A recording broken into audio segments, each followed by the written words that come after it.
Mi nombre es Juan Camilo Luque Flores, estudiante de Ingeniería Eléctrica de la Universidad Nacional de Colombia y voy a hacer la presentación del parcial uno de la materia de campos electromagnéticos. Bueno, en el ejercicio uno, el enunciado nos comenta que la intensidad del campo eléctrico en la región comprendida en X de 0 a 5, en Y de 0 a pi doceavos y en Z de 0 a 0.06 metros en el espacio libre viene dada por la ecuación E que se muestra aquí. C por el seno de 12y por el seno de AZ por el coseno de 20t en la dirección X, voltios metros. Bueno, comenzando con la relación del rotor de E, nos piden usar las ecuaciones de Maxwell para encontrar el valor numérico de A, sabiendo que este valor de A es mayor a cero. Bueno, inicialmente comenzamos definiendo el campo eléctrico en vector. Entonces, como nos comentan, está en la dirección X, se corre y acá está. Después de este podemos aplicar el rotor de la intensidad del campo eléctrico, el cual vemos que nos queda una componente Y y otra componente Z. Si aplicamos el comando para, para hallar el rotor, vemos que acá nos queda esta expresión, una componente Y otra en Z. Ahora usaremos la tercera ecuación de Maxwell, la ley de inducción de Faraday, la cual nos dice que el rotor n es igual a la menos derivada parcial de, de la densidad magnética B. Entonces, como ya sabemos cuál es el rotor de E, lo único que debemos hacer es igualar, como se observa aquí, y de aquí se puede despejar la densidad magnética, que entonces nos queda la expresión, menos la integral del rotor de B. Esto respecto al tiempo, nos da esta expresión. Pero también tenemos que hay una relación entre la densidad magnética y la intensidad magnética, la cual viene dada por esta ecuación característica, B es igual a H por la permeabilidad en el vacío. Si despejamos la intensidad magnética, la expresión nos queda la densidad magnética sobre la permeabilidad en el vacío, y resolviendo nos queda esta ecuación. Continuando con el procedimiento, procedemos a calcular el rotor de la intensidad magnética, el cual viene dada por esta matriz. Y desarrollando toda esta matriz por álgebra, nos queda la derivada parcial en Y de la intensidad magnética en Z menos la derivada parcial en Z de la intensidad magnética en Y. Y esto en la componente X. Aplicamos el rotor, acá nos da como resultado una componente, toda la componente es en X. Pues ahora aplicando la cuarta ecuación de Maxwell, la de Ampere-Maxwell, teniendo en cuenta que como estamos en el espacio vacío, la corriente de conducción va a ser cero. Entonces el rotor de H va a ser igual a menos la derivada parcial de la corriente de desplazamiento. Y aplicando una ecuación característica, también tenemos la igualdad que el rotor de H es igual a epsilon sub 0 por epsilon sub r, que en este caso vale 1 por la derivada parcial con respecto al tiempo del campo eléctrico. Ya tenemos el rotor de H calculado anteriormente, tenemos el campo eléctrico y tenemos la constante epsilon sub 0. Lo único que procedemos a calcular es la derivada del campo eléctrico para hacer la igualdad, y ya pues, vemos que se cancelan algunas expresiones y nos queda pues algo muy sencillo, solamente constantes, de la cual solo procedemos a despejar con álgebra el valor de A, el cual se observa aquí que viene dado por esta expresión, y el cual, si observamos dentro de la raíz, este valor de aquí es muy pequeño, casi próximo a cero, por lo cual lo podemos aproximar al número complejo J12. Ahora nos pide graficar los campos eléctrico y magnético en forma temporal y espacial. Definimos algunas constantes como el valor de A, como A es un número imaginario. En este caso lo vamos a tomar, despreciamos esa parte imaginaria y lo tomamos la parte real. Despejamos, definimos C, Y y Z, definimos otra vez el vector, y acá con todas las constantes, acá se reemplazan, y acá se define de forma temporal para poder graficarlo. Y obtenemos, se grafica en una ventana de tiempo de 5 como lo especifica el enunciado en X, y obtenemos la siguiente gráfica. Ahora se grafica el campo eléctrico en forma espacial para un tiempo igual a cero. Entonces se procede lo mismo, donde está t se reemplaza por cero y obtenemos el siguiente campo eléctrico en forma espacial que se observa que está en la dirección X.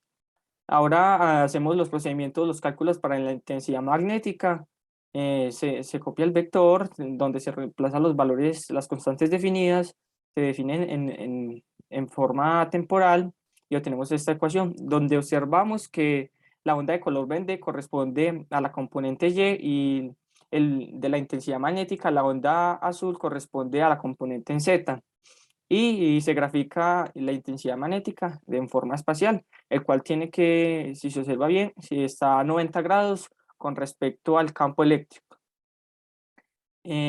Ahora bien, pasamos al segundo ejercicio, en el cual nos comenta en el enunciado que un cierto material con la corriente de desplazamiento igual, corriente de conducción, perdón, igual a cero, un epsilon un R igual a 1, viene dada por la ecuación de intensidad magnética 4 seno de 10 a la 6t por menos 0.01 z en la división Y, amperio sobre metro.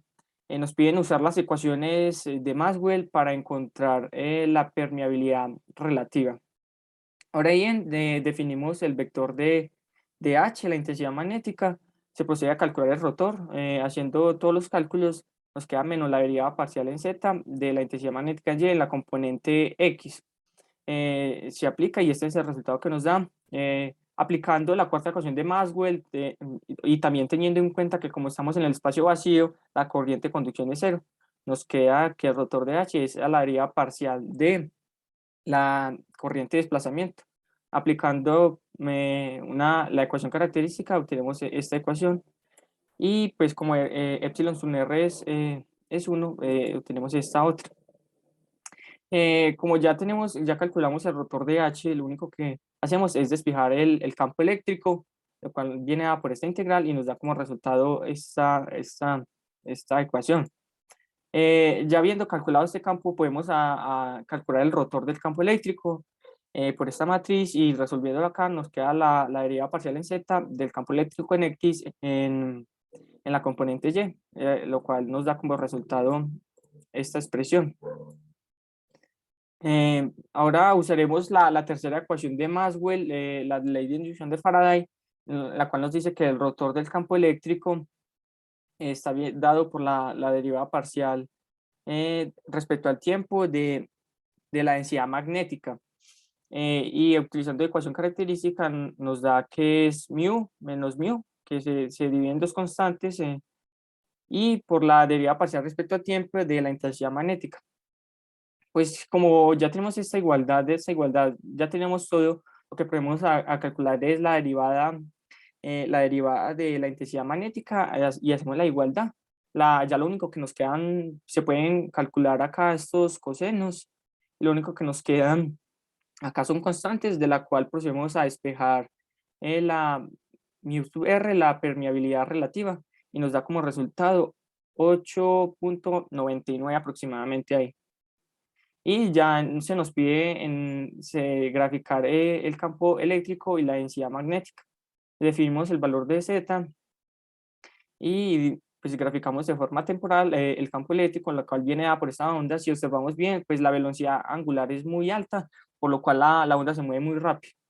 Y acá se grafica el campo eléctrico para un tiempo, un t igual a 0. Conserva acá, está en la dirección X. Y ahora procedemos a calcular los cálculos para intensidad magnética. Se define pues el vector con sus constantes de forma temporal y se grafica en una ventana de tiempo bastante reducida, ya que como en el anterior también tiene una velocidad angular muy alta. Se grafica la intensidad magnética de forma espacial, que está en su componente Y y forma 90 ángulos con el campo eléctrico. Ahora ya para el último punto, se nos pide realizar los cálculos nuevamente para una variación de epsilon sub r de 0.5 a 2.5 y nos pide analizar sus resultados. Lo único que se procede a hacer acá es como volver a realizar los procedimientos anteriores, sino que acá en el rotor de H ya no se desprecia epsilon sub r, sino que ya tiene un valor definido, va variando.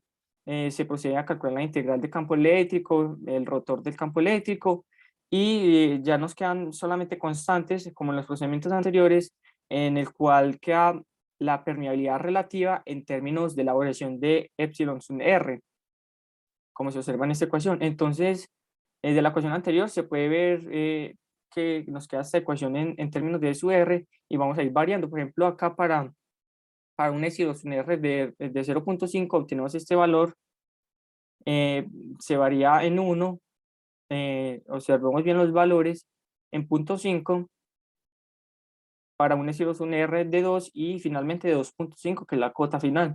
Y pues observando todos estos resultados, se concluye que los valores obtenidos anteriormente, los cuales obtenieron variando SI2, un R, para después de obtener su correspondiente permeabilidad relativa, podemos concluir que a medida que aumenta epsilon sub r, la permeabilidad relativa va disminuyendo, como observamos aquí.